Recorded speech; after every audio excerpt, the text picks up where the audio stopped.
politics, long-haired weirdos, short-haired weirdos, vandals, hooligans. The government, hug the government, love the government, hug the government, love the government.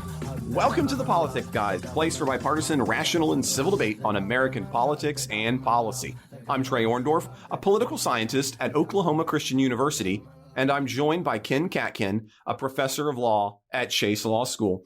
Welcome back to the show, Ken. Oh, it's great to be back. It's always a lot of fun to be here. I have to say, it's particularly fun for me to be here because I'm not, like recovering or in death's doorstep. But I think the first thing that we're going to kick off with, Ken, is we're going to take a look and talk about Biden's trip to Europe this week. But before we do that, we're going to actually have a quick pause for an ad, and then we come back. We're going to tackle Biden's visit to Europe.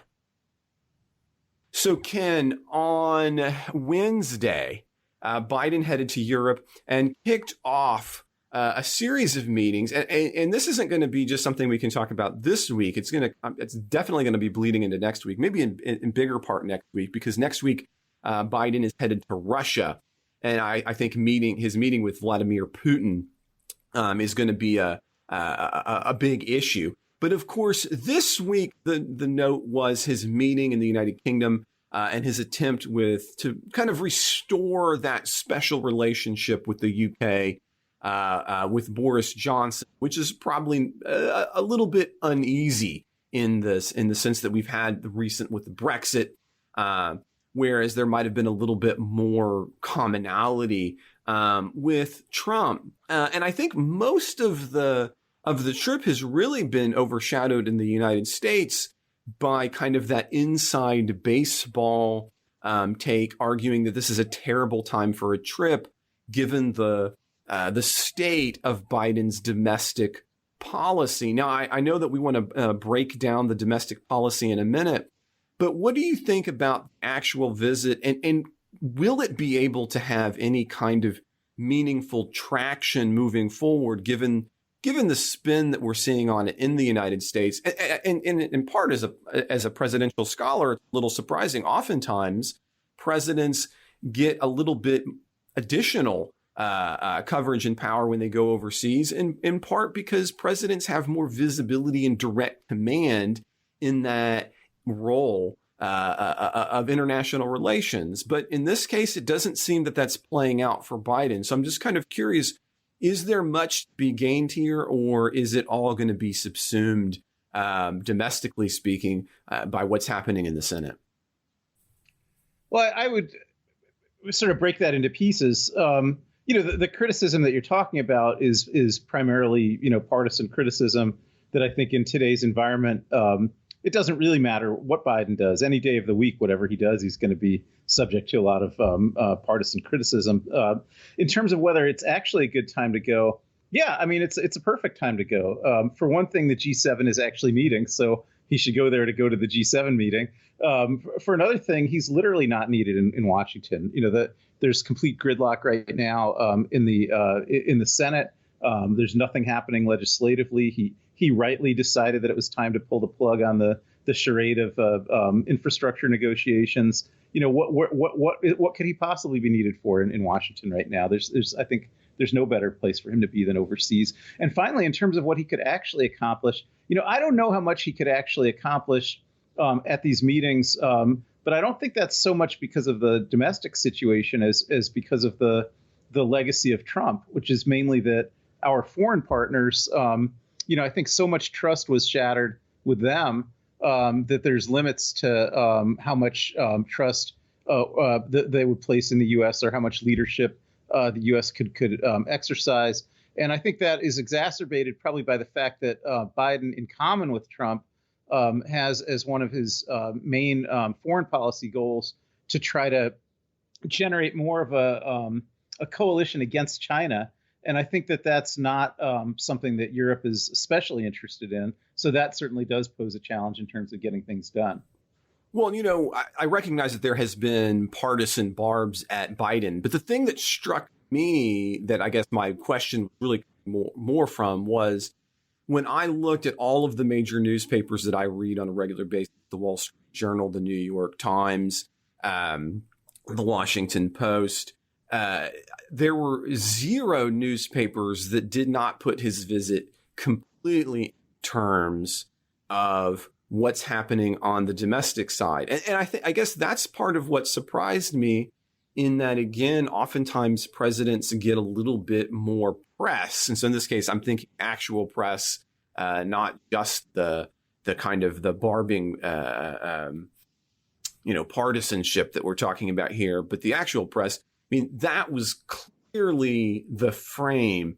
And I guess maybe I shouldn't have been surprised by that, but it did a little bit surprise me, given that presidents often get a little bit more latitude, that there weren't those kinds of conversations that you were putting forward. Did that part of it surprise you? So kind of putting aside the partisan, but just, the lack of any kind of positive press even got. Again, even the New York Times, what is it? What's the shaping narrative is he's leaving during a domestic time. And matter of fact, that's what his press secretary responded to journalists.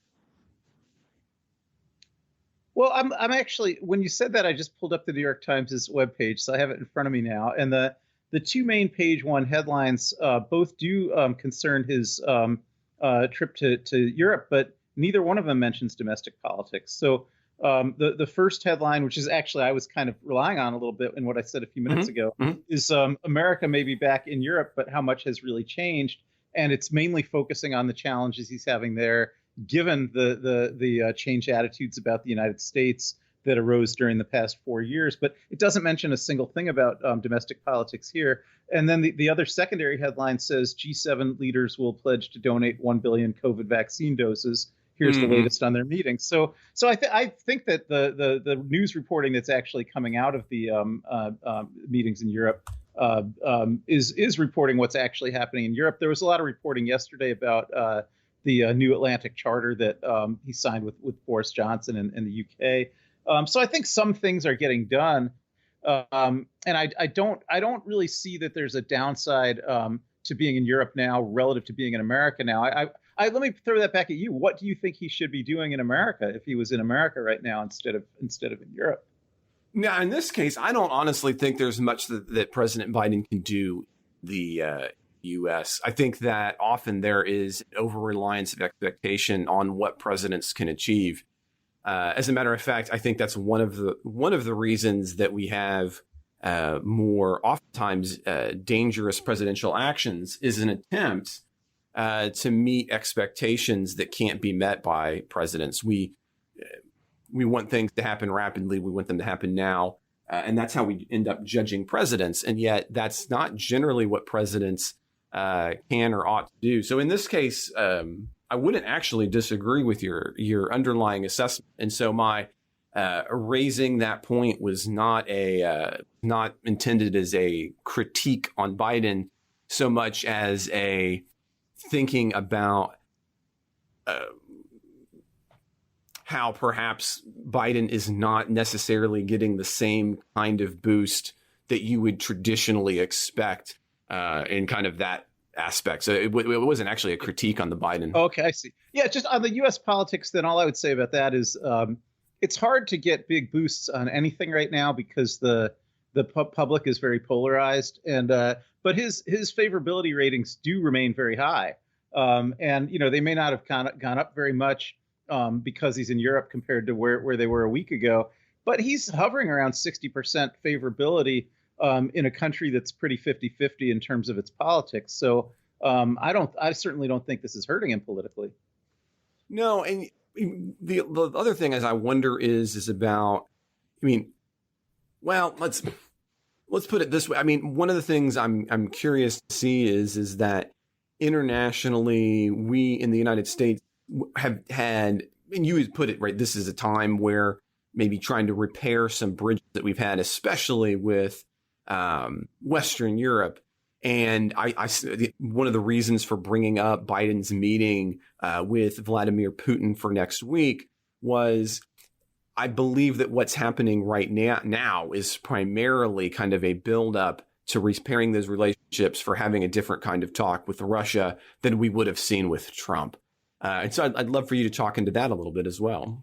Yeah, I think it's complex because, I think that with Russia, um, some of the Western European allies, particularly Germany, are not at all interested in any kind of new Cold War with Russia. And so I don't think it's going to be that easy for Biden to push them into starting anything like that. And in fact, it doesn't seem to me like that's actually his strategy. I think it seems to me like his strategy towards Russia is to kind of ignore Russia, try to marginalize Russia, try to kind of treat Russia as a very second-rate power that doesn't merit significant attention, but not to elevate it by really trying to round up our allies to do all kinds of things against it. And I think that's a realistic way to do things, given the situation with Europe. And also, I don't think, even though I think Biden personally is going to be successful at some bridge building, and he's certainly, it's a relief to every head of European government that Biden's in and Trump's out.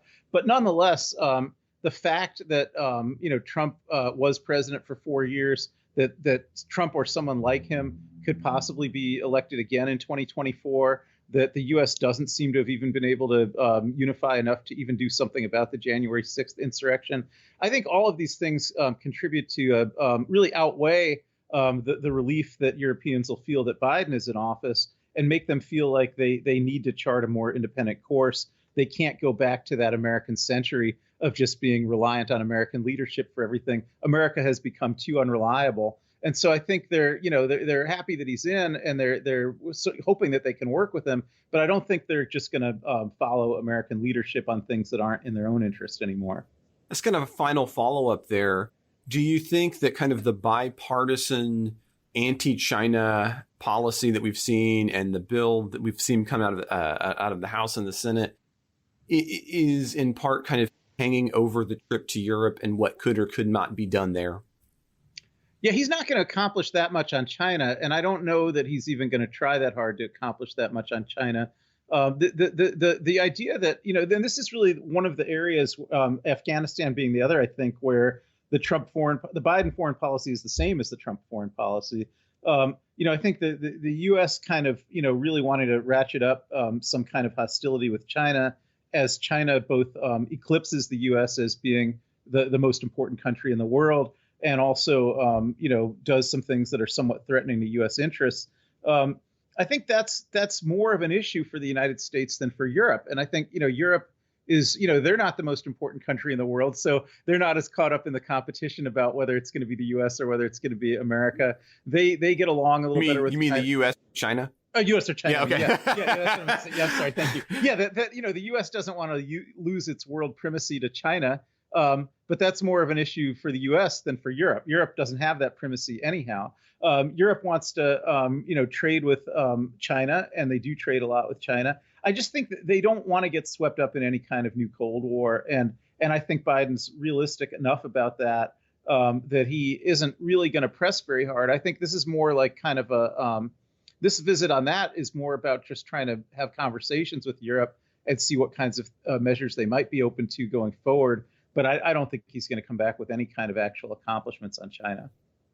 Well, why don't we pause here just for a minute? Because what I want to do, Ken, is to move to the domestic side and specifically talk a little bit about the ending of the infrastructure talks. And as a matter of fact, Thursday's last minute 10-senator bipartisan proposal. But before we do that, we're going to have a brief break. And when we come back, Ken will take a look at the infrastructure deal. So, Ken, the infrastructure deal it has gone through something this week. So before leaving for Europe, Biden ended talks with Senator Shelley Capito, the West Virginia senator, and the primary Republican negotiator. And then also this week, Manchin dropped a couple of bombs. One, he openly stated that he opposed changing any kind of filibuster rules. And then secondly, in a big editorial, said he was against the For the People Act. Now, that's just struck some people as a bit ironic, since he had actually co-sponsored a 2019 version of the bill. But nevertheless, this didn't look good for Democrats' ability to get things done. Now, some things have happened. Congress, of course, passed the American Jobs Plan, for example. And then again, late Thursday evening, a group of 10 Republican and Democratic senators pushed forward a compromise $1 trillion infrastructure bill. So, Ken, what do you think? Let's just start by saying, where do you see the state of the domestic Biden plan? And then I have some specific questions and thoughts as we kind of think about Manchin. Yeah, I mean, I have to say, all of the developments of the past week or two don't fundamentally change the analysis that you and I talked about 3 or 4 weeks ago. In my mind, I think that there's these two tracks where Biden is hoping, and certainly Manchin is forcing his hand on this hope, that as much as possible can be passed on a bipartisan basis.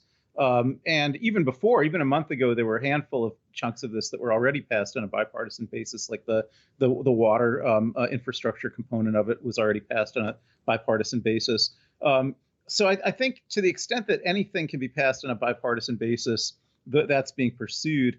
But Schumer has continued to say consistently, and he did say it again yesterday, that the Dems are proceeding on two tracks and that there's going to be bipartisan components of it. And there's going to be a component of it that's done on reconciliation on a partisan basis. And I tend to think that although this week looked like kind of a setback for the Biden administration, I think that's illusory. I think, pretty much we're on track for most of the Biden plan to pass. And I think Manchin, is looking primarily for political cover. I think he's primarily concerned that in West Virginia, he needs to be seen as someone who is working with Republicans.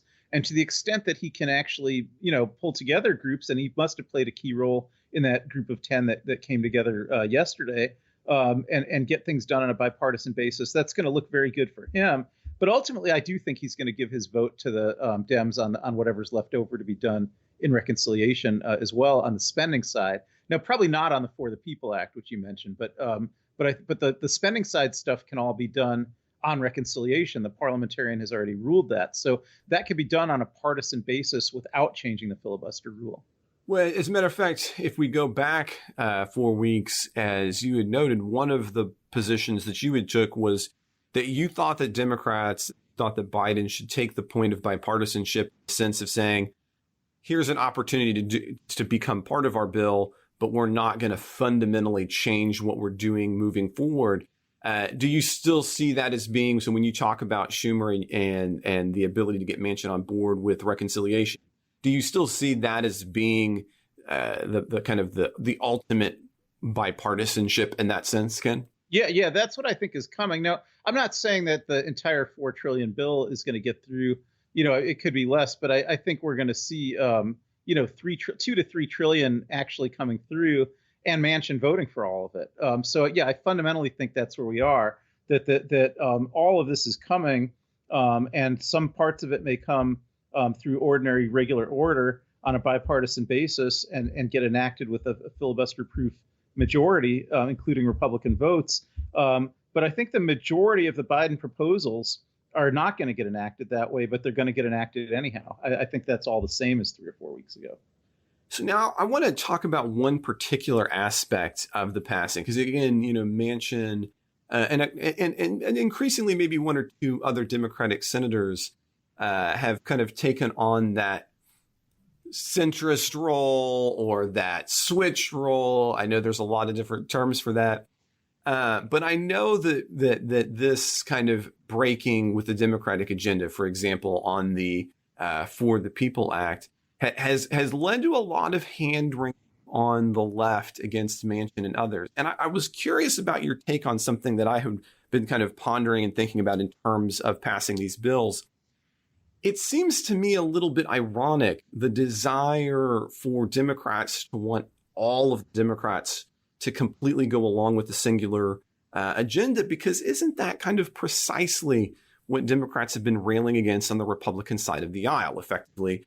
The inability to have any space in the Republican Party means that you have to go along with the craziest crazies who hold things together. And oftentimes they have held up, I think rightfully so, individuals like Romney, who have in some places broken with the party. But in this case, it seems like Manchin is simply kind of getting all of the ire of the Democratic Party for kind of doing precisely the thing that a Republican would get points for. Why do you think that's the case? I mean, for me, it seems like effectively what Dems say, well, is if we're doing it, it must be right, moral, and correct. And if you don't go along, well, then obviously you're you're breaking the team. But isn't that the same kind of dangerous thinking that we had in the Republican Party? I wouldn't look at it that way, although I also don't criticize Manchin for any of this. So let me sort of break that in pieces. First, with Manchin, I'm very happy with Manchin. I'm not angry at him. So my view is that he's a Democrat who's been elected in West Virginia, which is a state that Trump won by nearly 40 points. And he does go along with the Democratic agenda at least half the time, probably more frequently than not. And also because he's there, that's the reason that Chuck Schumer is the majority leader. If Manchin wasn't there, there'd be a Republican in that seat, and Mitch McConnell would be the majority leader. So as a Democrat, I feel like I owe a great debt of gratitude to Joe Manchin for actually discovering a politics that allows him to hold on to that seat in West Virginia and have that be a seat that at least often is available to vote with the Dems. So I've got nothing against Joe Manchin. I'm not even sure that all the criticism that against him that you've noted is actually isn't something that he courts. Right. This may all be somewhat performative. Right. It may benefit him in West Virginia to be perceived as the maverick that he is, as the bipartisan guy that he is. And so, when you've got, the Chuck Schumers and the Alexandria Ocasio-Cortezes of the world, really excoriating him to some extent, that may not be something he's upset by. That may be something he's very much feeling pleased. That may be the purpose of his current position, is to draw that kind of criticism so that he can maintain credibility with a certain cadre of West Virginia voters. So if I hear you right, are you suggesting maybe that the others are in on it, or is he just happy about it? I think Schumer's in on it. I'm not going to go. I don't know. I don't think he consults with AOC, but I think Schumer's in on it. Yeah, I think Schumer, and you do see this a lot on the Republican side as well, where I think this group of five, which doesn't actually include McConnell, the group of five Republican senators Portman and Murkowski and Collins, Romney, and I can't remember the fifth, maybe Cassidy was the fifth, that just negotiated on the spending bill. Mm-hmm. They only did that because McConnell said that would be fine for them to do that, I'm sure. So even though McConnell doesn't join it and reserves the right to publicly criticize what they've negotiated, he certainly authorized them to go ahead and make those negotiations. So I think there's always some coordination between leadership and loyal members who are going to be trying to take on kind of bipartisan roles. So I do definitely think that's coordinated with Schumer. And I think in the end, everybody in the Democratic Party benefits. Both Schumer and Manchin benefit if some of these components of this bill can actually be passed on a bipartisan basis, while the rest are nonetheless passed on a partisan basis. Now, in terms of the groupthink thing, which was the other part of your question, here's where I actually think there's a difference. I don't think that I think it's good for individual members to have their own views and agendas, either because of where they've positioned themselves on the left-right axis within their party cohort, or even just because of unique factors in their states. I think that's fine. If most Democrats are for gun control and Manchin's against gun control because people in West Virginia are against gun control, I think that's good. I think the senators should stick up for the views of their own constituents, which may sometimes differ from that of their party. On these particular issues, and you mentioned this already, not only the For the People Act, but also the infrastructure bill, Manchin's not actually against the substance of anything in these bills. There's nothing in these bills he's against the substance of. So that's a little different, I think. When all these Republicans vote against, say, a January 6th commission, it's not because they're actually against a January 6th commission.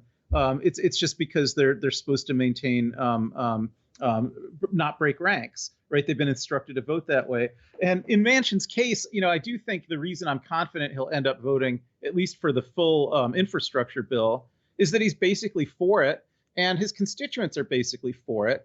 And he's not going to pay a political price in West Virginia for voting to build a lot of infrastructure in West Virginia and to give more money for people who work in elder care in West Virginia and things like that. These are going to be politically beneficial positions for him, and he's certainly going to vote for them. It's just that I think he's going through all these theatrics because people in West Virginia don't want to see him always immediately just doing whatever Schumer says. And so he's asserting some independence in a kind of performative way, I think.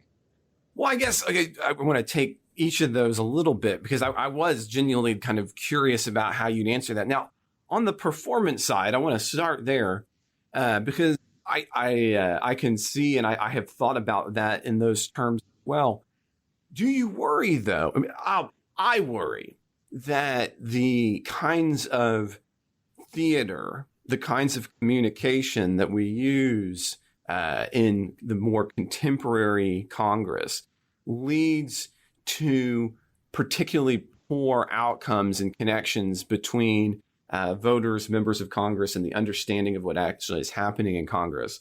And so I wonder if this idea of needing to have the political theater in this way, does that bother you? And do you see a potential worry there for that kind of theater? Well, it would bother me more if it always produced gridlock, and I think it does too frequently produce gridlock. But in a case like this, where I actually don't believe it's producing gridlock, I truly believe the Biden spending plan is going to get enacted, and not only that, but in terms of the delays, I don't think the delays are actually caused by this public performance. I think the public performance that Manchin and Sinema are kind of engaging in right now is just taking advantage of the opportunity that there's a lot of time. And I know it doesn't feel like there's a lot of time. There's a lot of drum banging on the Democratic side. You know, let's just get this done. Well, we need to move on a partisan basis through reconciliation. We need to get this done. But I think in reality, it takes time, not only because of the politics of it, but because of the legislative process here, where, you know, unlike the COVID stimulus bills that were relatively quickly enacted, those bills were simply dumping money into existing programs. But what the Biden plan now is doing is actually creating a lot of new programs. And creating a lot of new programs involves serious legislating. And if they're going to spend, you know, $3 or $4 trillion, a lot of which is going to go into entirely new programs, then those programs have to be thought about. They have to be designed. People have to write down the code. People have to make sure that the code actually says what they're hoping it will say. They have to keep thinking about whether they're doing it right. So even though I think these negotiations are happening only within the Democrats and aren't really bipartisan, I don't think they can be done as quickly as some people think. And Pelosi, even, you know, who probably can get the votes out of the House whenever she wants to, she back in January said sometime around July or August, you know, we'll pass this legislation. And I think that timeline was actually based on the fact that it would be impossible to come in and write this much legislation in less than that much time. So it will really be an unprecedented amount of actual writing of legislative code and thinking through new programs for government. And so I actually think that's the true cause of the delay. And so the looked at in that context, I think if Manchin wants to say, you know, publicly, you know, this whole time, well, you know, the reason I'm slowing things down is that I'm holding out for better and better bipartisanship. I have no problem with that. I want to ask you a little bit of a follow-up to that because I had a second part to that, and then we'll have to move on, so we'll have to go quickly. But so when you talk about that, you know, there's kind of the face of it is, well, you have the political theater, but the underlying reason the political theater doesn't bother you is the fact that actual legislating process needs to get done. And it's a slow process, as you point out, right? So you even note Pelosi's comments about how much time that's going to take forward. But by having the theater, don't we actually then take the center stage away from the real process, which is the slow thinking about spending a big bunch of money and on new things point, and the effects and the actual effects of what those particular policies and those vehicles for those monies will be, and instead to place it on the the meaningless theater, if the analysis here is right. In a way, it's kind of like the song and dance. And so the more of the political theater we have, don't we just take that much more of the important attention away from what we would hope we could slowly educate and move voters towards thinking about more, which would be the actual policies that are being written and worked on. What do you think about that? No, I think it's a good point in general that you just made, but actually not in this particular case, because in general, I think it would be nice if when the public was following what's going on in Congress, they could actually follow substantive discussions going on in Congress. I completely agree with your general point, but I think the difficulties right here are that this legislation really is going to be more ambitious than almost any legislation that we've seen in 50 years. And so there's a brainstorming stage, and that's where we still are. And I think it's not, there's that old phrase about, making legislation is like making sausage. You don't want to look too closely at that process. I think we're still at that stage right now where it's not ready for public consumption yet, and public consumption would actually be misleading, right? If within the Democratic caucus, the insiders are kind of thinking through, what do we really want to have in this bill, and they're thinking of, what could work, what couldn't work, what would the public like, what would the public not like, and they're not at the stage yet where they have something to present. Then I think it's primarily would be a harmful process that would draw unwarranted criticism of ideas that never were going to make it into the bill anyhow, to present all that too early to the general public. I think we're definitely still in the behind closed doors stage, and that once the legislation is drafted and introduced, that's when there'll be plenty of time for the public input that you're talking about, and it will be beneficial at that stage. So then I just want to quickly, because I wasn't expecting that follow-up, to ask what was going to be my second question in response to your original answer. And one of the things that you had said there effectively, in the case of Manchin, he's representing his district. He's doing his kind of Mayhewian, Finnonian. Finno was the one who argued that you work for your district in that way in the political science scholarship. That's what makes that kind of unique. And then you said, well, when you compare that to, say, Republicans voting against the January 6th Commission, where that's obviously just a party line vote. So I want to push on that a little bit, because, if you take a look, and it doesn't make me happy to be able to say this, but if you take a look at many of states and districts and Republicans' position, it's that they think that that's all a bunch of hooey. So why couldn't it be the case, problematic though it is, that one of the reasons you see Republicans voting the way they are is no different than Manchin? That is that they're representing a constituency who thinks that there shouldn't a commission. So how do you bifurcate between those two? Yeah. I'm sorry. You brought up a different issue I wasn't even thinking about. So, and so my example wasn't perfect because I wasn't thinking along the lines you just asked, but the difference in my mind, which has nothing to do with anything I said before, is that these Republican senators know that they're lying to their own constituents, when they tell them that, there's a sort of feedback loop between the Trump messaging, which has been picked up by some of the Republican members of Congress, and then the way they end up voting, where there was an actual attempt by Trump to engage in a violent insurrection and overthrow the electoral count, and these senators know that, but Trump lies about it publicly, lies about the fact that he lost the election, and these senators then knowingly lie also to support his lies. And then that influences the public opinion that then gets challenged back to them, and then they vote in that way. So I think the reason I criticize that is not because they're voting the way their constituents want them to, but rather because they're playing a role in shaping their constituents' desires by lying to their constituents rather than telling the truth to their constituents. And that's a completely different issue than what I was intending to talk about, which is just that Manchin, I think he's right to go against the Democratic line on gun control.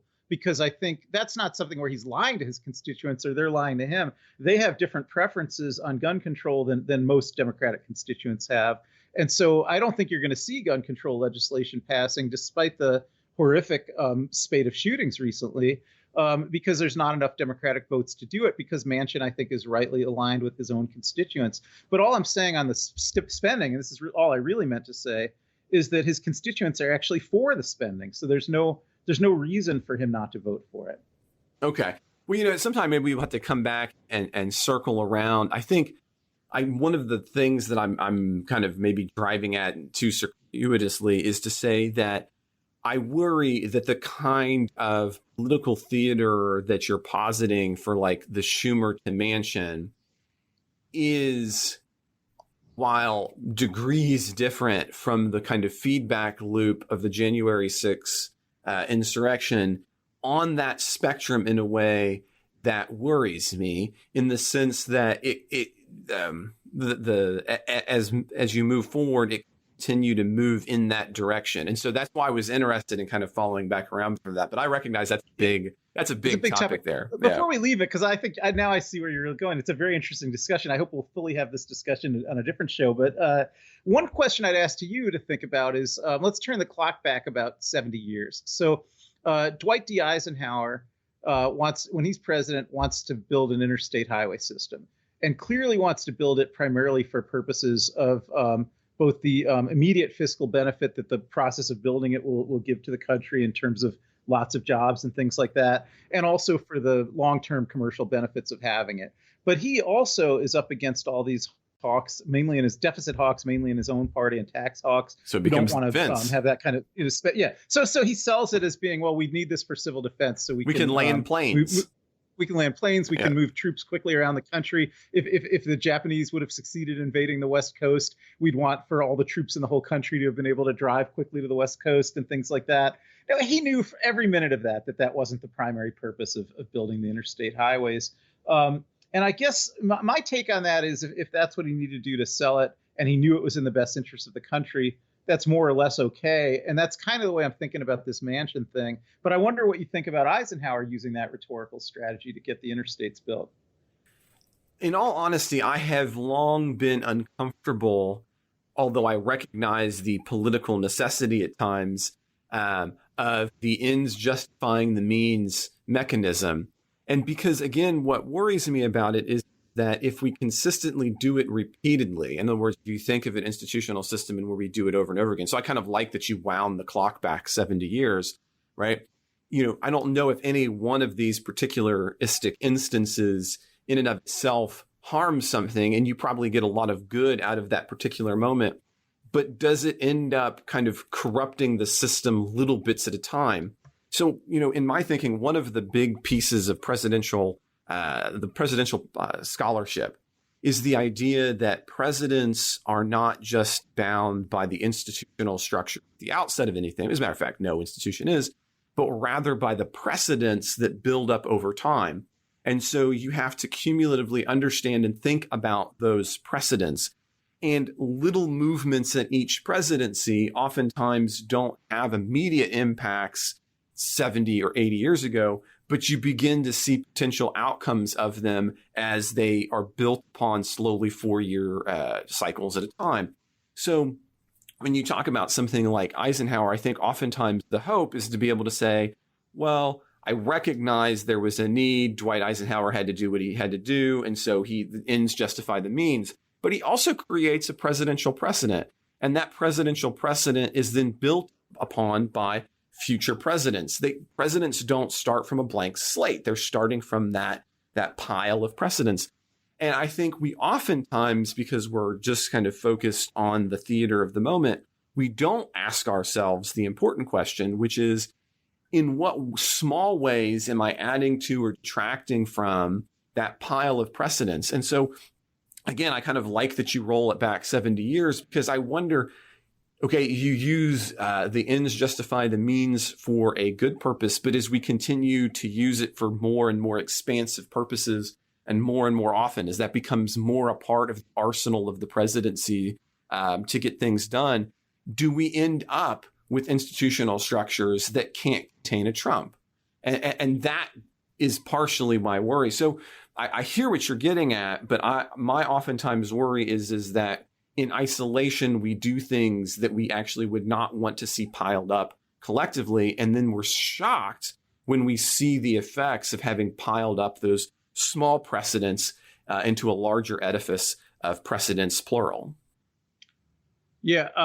If I say last thing, then I know you want to move on to other topics. But I certainly don't advocate that the ends justify the means as a general rule. Oh, of course not. I didn't mean to suggest that. Yeah. I generally think it doesn't. But in this one kind of particular instance, when we're talking about public political strategies for getting legislation passed, the problem is that some of the best and most impactful and most publicly beneficial legislation is more complex than the general public is really going to put the time or attention into fully understanding. So there has to be some kind of rhetorical strategies, which in some ways at best are going to oversimplify, or more commonly are going to somewhat mislead. But I think that those are inevitable incidents of moving big complex legislation. And so I don't think what Eisenhower did was completely irresponsible. I think it was, a way of getting across, one of the benefits that the interstate highway system would in fact bring. Now it wasn't the primary benefit that was motivating the enactment of the interstate highway system, but we do see troops driving down the interstate highways sometimes.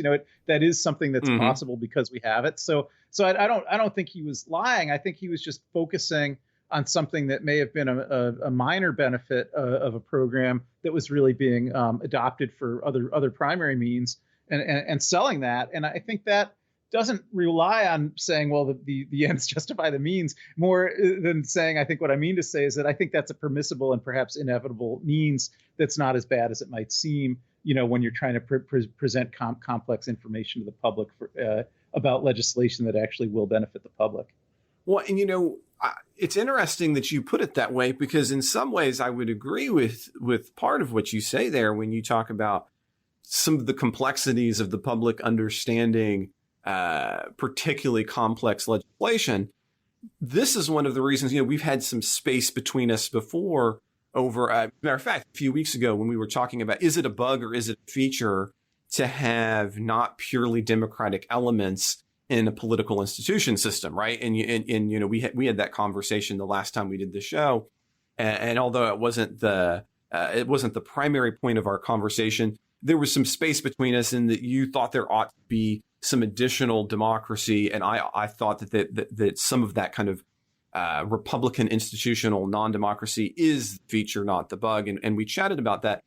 And I think right here you landed precisely on the issue of why having fuller democracy can lead to not desirous outcomes is that you then get into these circumstances where you are having to, in order to get right things done, because you've created a system that is solely popular, you create negative. In other words, you can't get things done because people can't quite understand what it is. I think that, in fact, is genius of a Republican system, which is heavily based on voting and people input, but not completely based on it, precisely so that we can mitigate that kind of need to have the one example being this kind of ends justifying the means, the inability of the public to understand these kinds of complex things. Maybe they can't in some kind of instances. And so we have institutional systems designed so that they aren't always the only mechanism for that. I mean, would you agree with me a little bit? I'm curious. I'm honestly, that's an honest question. Yeah, but I think that I don't see this as a huge space between us, actually, because I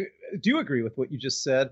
The thing is, I would probably distinguish between policy specification and policy implementation here, right? So to me, the general policy that Biden is promoting on spending has bona fide majoritarian democratic legitimacy.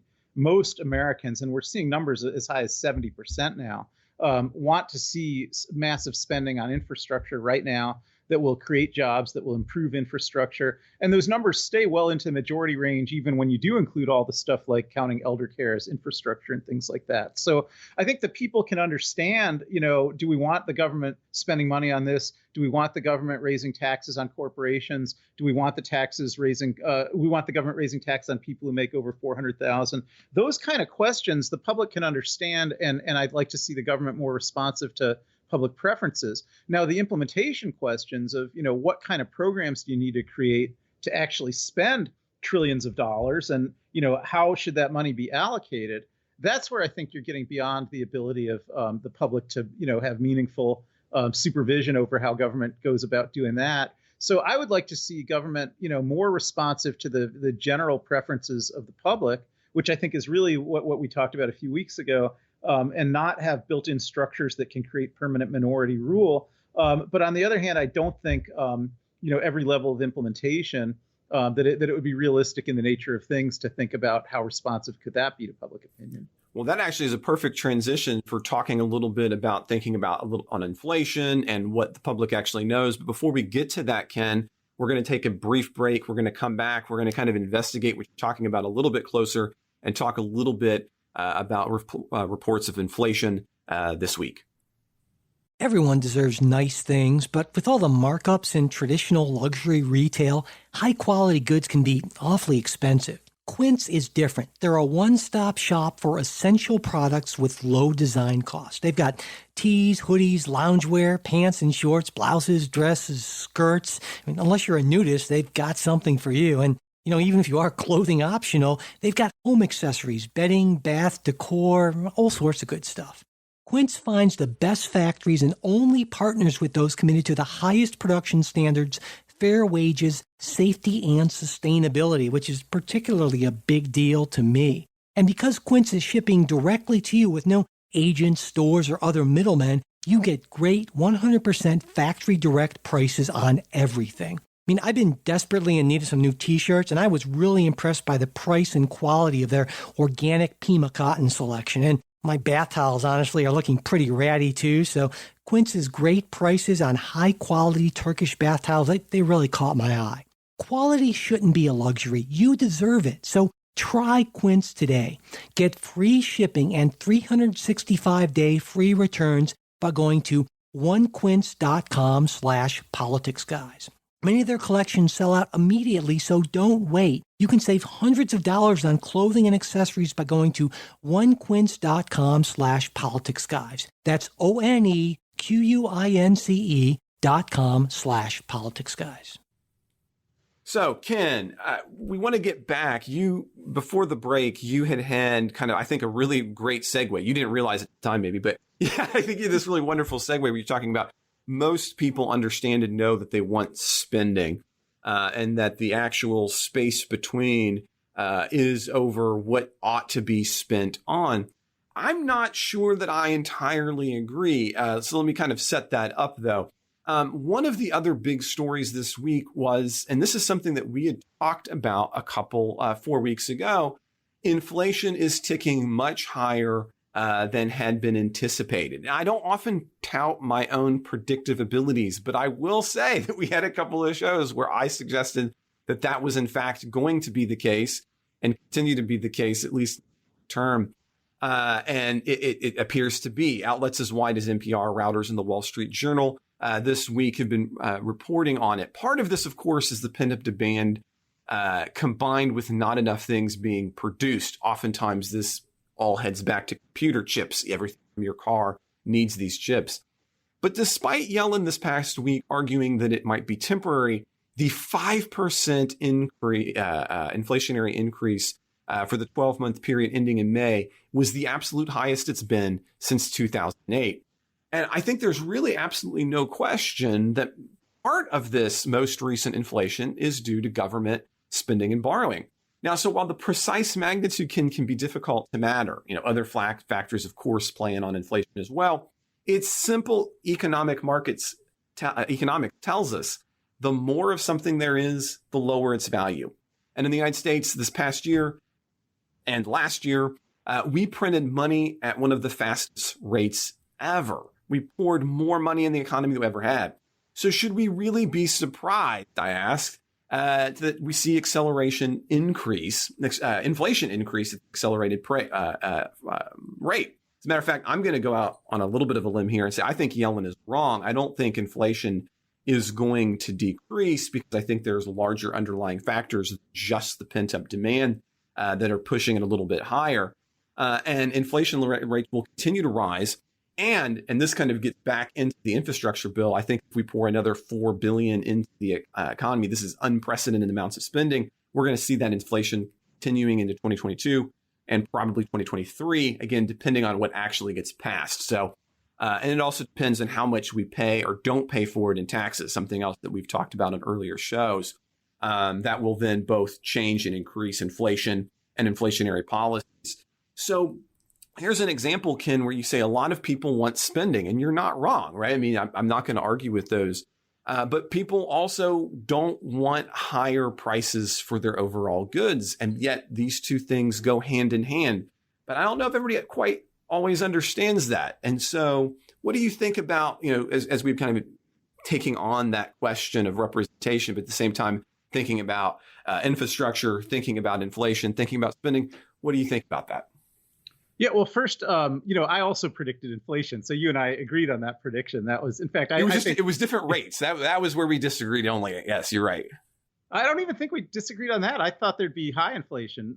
In fact, I remembered our argument being that you thought our children would have to pay for all this debt, and I actually said our children will never have to pay for all this debt. It'll be paid for in the short run through inflation. So I think we're both on the same page actually about inflation. However, I would insist that even if it continues at 5% per year for a while, which would be relatively high, that's well worth it for the kinds of benefits that people are getting. Most Americans right now got more than that as a percentage of their income back just in the stimulus payments that they got the last couple of years. So if somebody is handed say more than 5% of their income in cash, and then told that everything's going to cost 5% more now, those people are out ahead. I would also say, I just looked when you mentioned the 5% figure at my own 401k, because some people would say, well, this is really going to be paid for the most by savers, because people who've saved a bunch of money, the value of that money is eroding away. And I noticed that from January 1 to May 31, my rate of return in my 401k was 7.21%.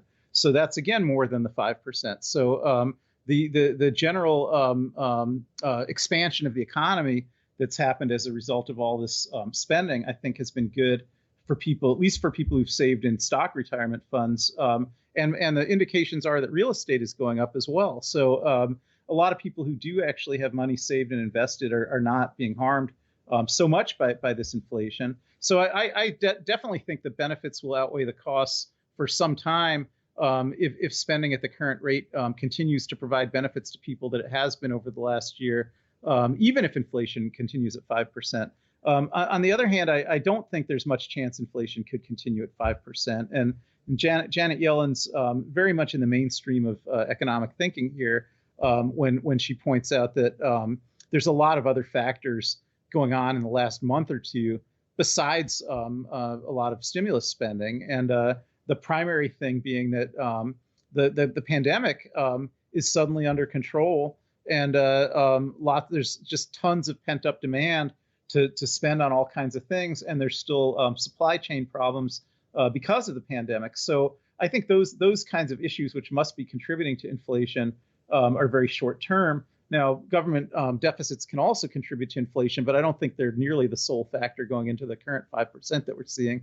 And the last piece of this is that the Biden plan, of course, does not continue the deficit spending that we've seen over the past year, beginning with the Trump stimuluses. It is more paid for by not fully paid for, but more paid for by tax increases than any of the recent spending has been. And so the tax increases should go quite a ways against increasing the money supply in the way that you've noted has happened over the past year. Because it's not completely covered. So you're right, it's more covered. But because you're already increasing on a historic amount of debt, it seems unlikely And the reason I'll actually put on this prediction is you talk about Yellen in the mainstream, and in fact, she is. But when you go back to 2008, we had a different arguing that things from that mainstream economic point of view were going to be fine. And once again, it was wrong in part because they hadn't looked at what classical economic scholars look at. So I recognize that a variant of the mainstream, but the classical guys got it right in 2008, and the mainstream guys got it wrong. So in your answer, even there, I hear once again we need to listen to the mainstream guys who have consistently gotten wrong the market fluctuation effects of spending. And so I think that your call there to say, well, 5% is temporary, despite the fact that we're still going to be, we've already increased. Again, inflation is always a lagged variable. It's predicting the past. So we haven't baked in what would happen. So the idea that you're having less deficit spending on top of already a bunch of deficit spending that's somehow going to temper the inflationary policy there. So what do you think about that? Because I was interested in 2008. I was curious about what you'd say about Yellen, because again, it was the classical economists who had that one right. Yeah, I would not agree with that analysis at all. I think the only problem with the spending in 2009 was that there was only about 1/3 as much of it as there should have been. And that actually caused the recovery to lag for like a decade. If the government would have engaged in anywhere near the level of spending in 2009 that it did engage in 2020 or late 2019 or 2020, that it would have been much, much better for the country. And would have been even better would have been to not have the inflationary housing policies that we did that kind of triggered. Oh no, that's completely debunked, Trey. Housing policies had literally nothing to do with the crash. And even Barack Obama in his autobiography points to that as being one of the factors to that. You can't just throw that to the side. I'm going to throw that to the side and say it had 0, 0, 0 to do with the crash. And I think the strongest evidence of that is that the crash was identical for lenders to commercial real estate as to lenders to residential real estate. And none of the policies that you're talking about ever applied to commercial real estate. Okay. I mean, you can have that position, but I think that tossing it aside when you have, Obama, or as a matter of fact, you can even take a look at the investigative reporting of like The Big Short, who would agree. Again, we wouldn't agree on everything there, but I don't think you can just quite say, well, that's just all hokey coming from straight from Trey. Oh, I thought you were talking about policies like the Fair Lending Act and things like that. The Big Short doesn't talk about any of those kind of policies. No. This is true. So because I know a lot of right wingers are saying, well, it's because of laws that required banks to not redline neighborhoods and things like that. That was the kind of policies. I was talking about pumping additional money into the housing market, then being surprised by those inflationary effects, and then the coming bubble crash as a result of governmental policies that increase. So that's a smaller example of inflation. So I was trying to use that as a smaller example of inflation. I was not trying to make any kind of those red line arguments. So I apologize if I was not clear about that. Policies. No, but the failure of the Bush administration to actually enforce bank regulation is what caused that crash in 2008. And the kind of complex derivatives that are written about in The Big Short, for instance, which you raised. Which again allowed for additional inflationary. Continue, sorry. Yeah. Well, I'm going to say it allowed for bubbles that would burst in the private sector that threatened to take down the whole financial system, which then left, because the Bush administration never regulated the banks enough to make sure that they weren't taking illegal levels of risk that could bring them down and threaten the whole financial system. Then that meant that, when the bubble actually did burst, because these illegal levels of risk had actually been taken without regulators stepping in to stop it, then that gave the government a binary choice, so that towards the very end of Bush's own presidency, he was either going to preside over the complete collapse of the financial system, or he was going to infuse tons of taxpayer money into it. Mm-hmm. And certainly infusing tons of taxpayer money into it was the lesser evil there. I mean, it may have been a little bit inflationary, but the alternative was probably worse than the Great Depression. No, but the example here is that so for example with the banks are able to pump additional funds into a market that can't actually support it. It leads to inflationary housing prices. Those kinds of weird derivative bets are ways that banks can mask the amount of money that's actually occurring in the housing market. What the analogy here though is that when you pour money, and this is what banks were doing, into a closed system, you temporarily inflate prices and then end up having some kind of disastrous outcomes thereafter. I'm suggesting you're going to see similar kinds of things happen when you have additional money pumped into the economy. Yeah, I don't think it's comparable to what happened in 2008 because all the problems that happened in 2008 were because of private sector choices. None of them were because of government choices. It's that the government failed to regulate private sector choices, and those private sector financial institutions engage in reckless behavior with other people's money that nearly took down the financial system. It was really a failure of government action, whereas what you're talking about here is just government fiscal policy.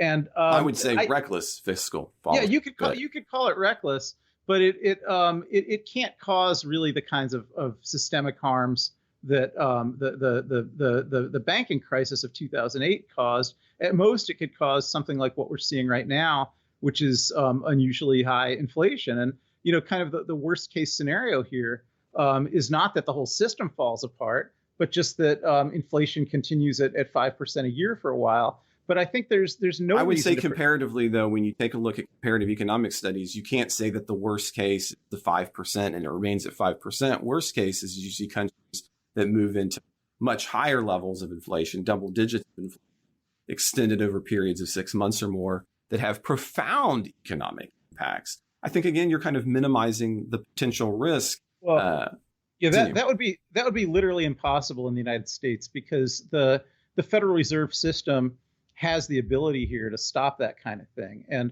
when we talked about Yellen before, her comments were made in the context of saying why she isn't at present going to exercise any of the powers that the Fed actually has to raise interest rates or to regulate bank transactions that might rein in inflation because she's not yet worried about the inflation. Now, if you're talking about 10% levels, we're in a very different context in terms of monetary policy. And of course, the Fed would rein that in, and they have many tools to do so. So that kind of thing is not a serious risk in the United States, I don't think.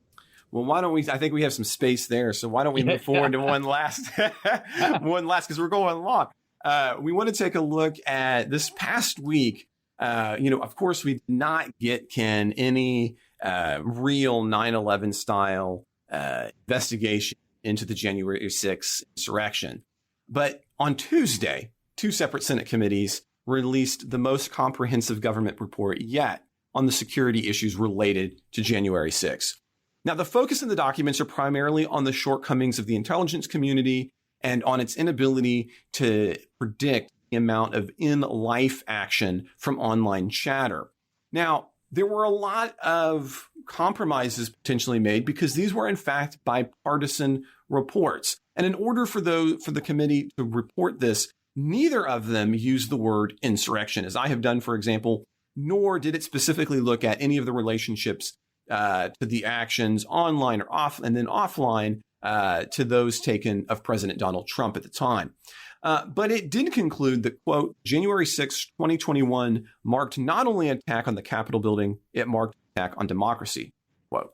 Aides would go on to note that the report did not attempt to look at those origins and the developments of the groups that participated in the attack on the Capitol, end quote. Those are anonymous aides.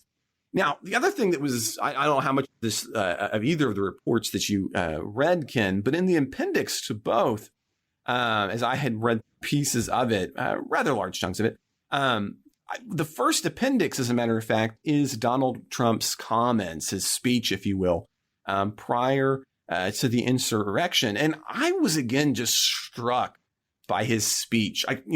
Time and space has come between us, but kind of having to read through it again, seeing the number of times that he says American elections and the press are neither free nor fair, that we're a third world nation. kind of struck me all anew. So we are not getting a Jan 6 commission, Ken, but what do you think of the bipartisan report out of the Senate? Well, first I have to confess, I only read the news reporting about the report. I have not had a chance to read the report. So I'll just have to go by how it's been summarized in the news. But I think it's unfortunate that the commission, or I'm sorry, that the Senate committee limited its inquiry to really the events of that occurred at the Capitol and to the prior events that, in as much as the information received in advance of that day by Capitol Police and et cetera, and did not look at all about the President Trump's role in fomenting all of this. I guess it's going to lead to some immediate improvements in security at the Capitol. And some communication sharing in a way that was not occurring. Yeah. So there would be some operational benefits of this. But, in some ways, it's just kind of like, the fastball got thrown and this committee bunted, basically. Right. They just bunted it off and didn't want to dig deep into any of the important issues. That's not surprising if the Senate committee, if the Senate can't even vote to form a bipartisan January 6th commission, then you wouldn't expect them to, in a bipartisan way, bite off those same issues that they don't want a commission to bite off. So I guess what we're really left with here is that there's going to be partisan committees investigating through the ordinary process. It'll primarily happen in the House, I think. So you'll have House committees where Democrats have working majority on the committees doing the primary investigations of the president's role and of the role of militia groups, I think, which is also significant in the events of January 6th. And we'll also probably wind up seeing a lot of public information developed about these issues in the hundreds of criminal cases. And even though a lot of these criminal cases are probably going to result in plea agreements, certainly some of them are going to be tried, and the trials are going to be public, and information is going to come out in those. So I don't think this means the public is never going to learn more about the causes of what happened on January 6th, but it is sort of pushing back that point in time when the public's going to learn more. I don't disagree. It is kind of unfortunate. I was surprised, though, that that given that there had to be such a narrow focus, that in the conclusions they are willing to go to the point of saying that it marks an attack on democracy in a couple of different ways. So I was happy about that, and I saw that as being something. Well, yeah, I mean, the only thing about that is I guess I see it as being less than something, because if you don't say who was behind the attack on democracy, then it does seem to be an uncontroversial statement that, literally everybody could agree with. Like even people like Senator Hawley or Trump, who continue to say it was really Antifa that was behind all that, they would agree that it was an attack on democracy. So I think without assigning any responsibility, that's a pretty anodyne statement that it would be hard for anyone to disagree with. Maybe. I mean, I don't hear Trump and some of those using quite that rhetoric, but you make a valid point there. I was still a little surprised that it found it in. I didn't think that there would quite agreement even to that level. So, but no, your point is fair and valid. The one last thing I'd like to think of, I was curious about, reading it again, oftentimes we kind of keep speeches and so going to Kennedy's, we're going to go to space, not because it's easy, because we want to do the hard things and the other hard things. Or FDR's, we're not going to be afraid of anything but fear. We have these kind of big moments for presidential speeches that kind of live on and live forward and mark moments. And in some ways, I almost want the Trump speech to live on, but in a different kind of way. Again, it struck me anew, and I wonder how important it will be to continue to make sure that is something that doesn't just die, even though it's wrong, not in a celebratory way, but rather in a cautionary tale kind of way. What do you think about that a little bit? That had been rolling in my mind the last few days after having read the report. Yeah, that's a great point. I mean, there are some notorious speeches that live on in American public memory. I could think of, Governor George Wallace, his speech, segregation True. now, segregation forever. Yeah. And people haven't totally forgotten that. And so maybe this will join that pantheon. I think it will.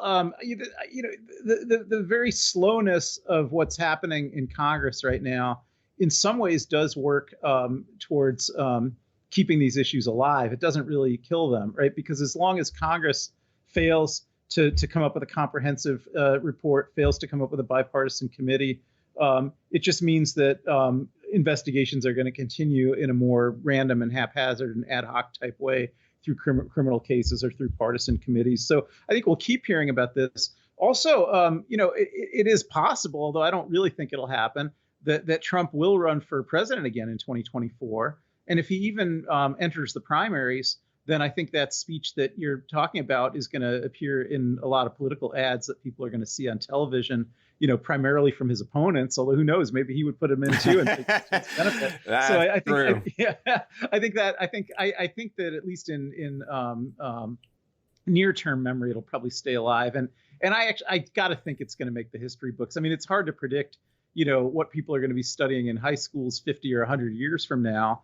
But we still study the shots that were fired at Fort Sumter, in 1861, and I mean, this may end up looming as large as that in future studies. Well, Ken, it's a lot of fun doing the show with you. I hope you had fun too. Yeah, of course. And listeners, I hope you guys have had fun as well. And I just want to thank you to listening to the Politics Guys. I know that Ken and myself, we love doing the show. We wouldn't be doing it otherwise. And one of the ways that this podcast is possible is through the support of listeners like you. One of the ways you can help the show is by subscribing to the Politics Guys on the app of your choice. So does sharing episodes, but also, of course, being a supporter. One of the great things about being a supporter is you're going to get supporters only content. So for example, this week, Ken and I there were so many things last week. We cut a number of stuff off. As a matter of fact, just a few things. One of the things that we wanted to talk about was Biden's Department of Justice adopting Trump's liability stance. We're going to be having to do that on the bonus show. So if you'd like to join us for that kind of lost bit, we're going to do that. We're going to be talking about the lawsuit against Arkansas trooper flipping a pregnant woman's car. And then some news with the Attorney General in Ken's own hometown of Ohio and more. We're even head over to Israel. So if you're interested in any of that or any of the amazing things that we do for our supporters only show, every week we have a full length supporters only Wednesday show. And this week, of course, is going to include those items that I've just mentioned and many others. So we also have a supporters only Discord channel. It's a place where you can chat with me or Mike, or now as a result of supporters, just incredible support, Ken. Supporters get access to Discord. So if you want to become a supporter, if you'd like to join us again for our Wednesday show, or if you'd like to be with us online on Discord, all you have to do to check out even more of the benefits of supporting the Politics Guys is check out our Patreon page. That's patreon.com/politicsguys. Or you can go over to politicsguys.com/support. Again, it's patreon.com/politicsguys or politicsguys.com/support. Join myself and Ken again on Wednesday by heading to patreon.com/politicsguys. If you've got a question, comment, correction, or just a random thought you'd like to share with us, you can always reach us at mail@politicsguys.com. We're also on Twitter @politicsguys. The executive producers of the Politics Guys are Bruce Johnson, Wilma Moreno, Andra Masker, Nathan Sosnowski, Daniel Toe, Chris Wilkinson, and Ryan Beasley. Today's show was produced by myself, Trey Orndorff. I hope you'll join us next time.